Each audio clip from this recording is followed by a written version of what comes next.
What's going on, YouTube? You're watching Big Brother's Perspective. Let's get to the truth. When James Brown told us to say it loud, I'm black and I'm proud, it was a reclamation. It was about finding dignity in a country that tried to strip it away.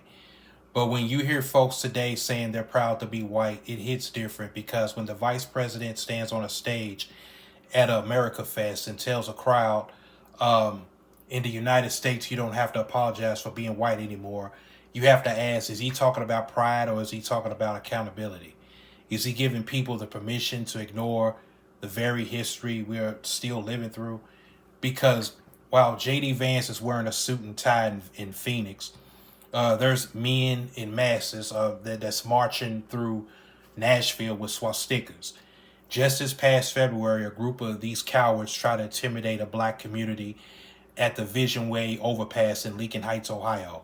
And people say racism is an ideology, but if it was just an ideology, it should have died in the bunker with Hitler 80 years ago.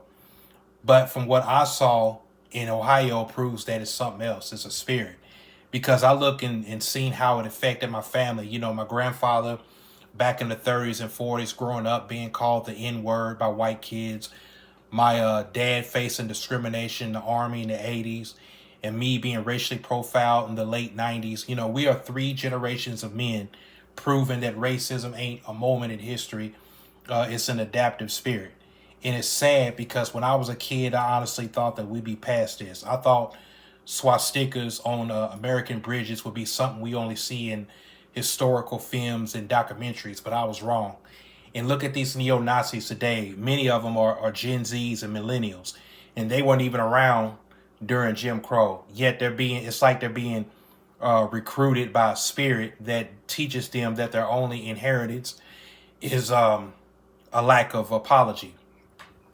And if you want to see how hollow this spirit has become, just look at the optics, because you even got these young fake KKK members out here trying to preach white supremacy while they're wearing the jersey of a black athlete. They want the culture, they want the talent, and they want the entertainment, but they hate the person. They're cosplaying as revolutionaries by literally wearing the names of the people they claim are replacing them. And it shows that this ain't about logic. It's about a desperate need to feel powerful, even when that power is built on a lie. And this is why leadership matters, because when this vice president, a millennial who grew up in the same world we did, removes the filter of conscience by telling people that they don't have to apologize, he's validating the man in the mask on that bridge. He provides that intellectual cover for the physical muscle of hate groups.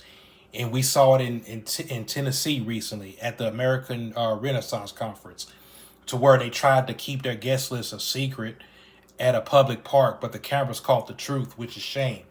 Because you saw the people in their cars hiding their faces, deeply embarrassed, and they wanted the feeling of hate, but they knew if their neighbors or employers saw them, they'll be exposed as social poison.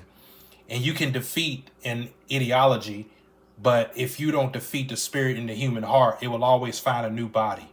It's 2025 moving into 2026, and we still fighting a ghost that keeps finding new houses to live in. But to those who showed up in Lincoln Heights, that should tell you that you can't just set up shop anywhere, because there's brothers and sisters out there who are still awake and still watching. But this is Big Brother's Perspective signing out. I'm out. Peace.